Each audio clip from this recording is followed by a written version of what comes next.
যে আমাদের তরুণ young blood তারা নিজের উদ্যোগে অলমোস্ট নিজের উদ্যোগেই এইসব অ্যামেজিং জিনিস অ্যাচিভ করছে, এখানে আমরা সরকারের তরফ থেকে শুধু তাদেরকে ধন্যবাদটুকু বললেও আমার ধারণা তারা অত্যন্ত আনন্দিত হয়।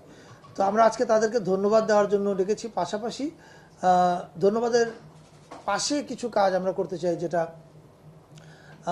আপনারা যারা খোঁজ খবর রাখেন তারা জানেন যে পৃথিবীর সব দেশে, এমনকি এমনও হয়েছে যে ধরেন আমি কোনো দেশের নাম উল্লেখ করছি না, ধরা যাক সাউথ ইস্ট এশিয়ার কোনো একটা দেশ, তাদের হয়তো একটা শর্ট ফিল্ম আছে কানের অফিসিয়াল সিলেকশনে, কিন্তু ওই একটা শর্ট ফিল্মের জন্য ওদের যে ফিল্ম ডেভেলপমেন্ট কর্পোরেশন তারা একটা ডেলিগেশন পাঠায় ওখানে, এবং সেই ডেলিগেশন ওখানে লাঞ্চ, ডিনার, বিভিন্ন পার্টি হোস্ট করে। এটা করে অন্যান্য ফিল্ম মেকারদের নেটওয়ার্কিংয়ের সুযোগ তৈরি করে দেওয়ার জন্য। এই যে সফট পাওয়ারকে বাইরে এক্সপোর্ট করার যেসব কাজ, এই কাজগুলো আমরা সে অর্থে খুব একটা করিনি, তবে আমরা এখন থেকে ধীরে ধীরে এই কাজটা শুরু করতে চাই। আলীকে দিয়ে এই কাজটা শুরু হলো। আলীর যে টিম যাবে কান ফিল্ম ফেস্টিভ্যালে, তাদেরকে আমাদের সংস্কৃতি মন্ত্রণালয়ের পক্ষ থেকে তাদের ঢাকা, প্যারিস, নিস যাওয়া এবং আসার জন্য এয়ার ফেয়ারটা সংস্কৃতি মন্ত্রণালয় বহন করবে।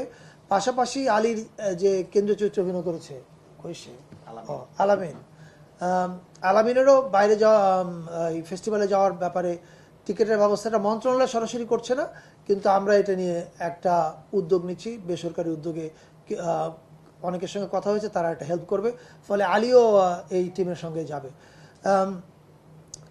এটা শুধুমাত্র কানের মেইন কম্পিটিশনে এই ছবিটা সিলেক্টেড হয়েছে সে কারণেই আমরা করছি তা না, of course it's a huge achievement, কিন্তু আমরা মনে করি সামনের দিকে বাংলাদেশের সংস্কৃতি, সেটা যে কোনো ফিল্ডে হোক, বাংলাদেশের সংস্কৃতি পৃথিবীর যে কোনো দেশে আমাদের ইমেজ যদি বৃদ্ধি করে, এরকম যে কোনো কাজে সংস্কৃতি মন্ত্রণালয় পাশে থাকবে।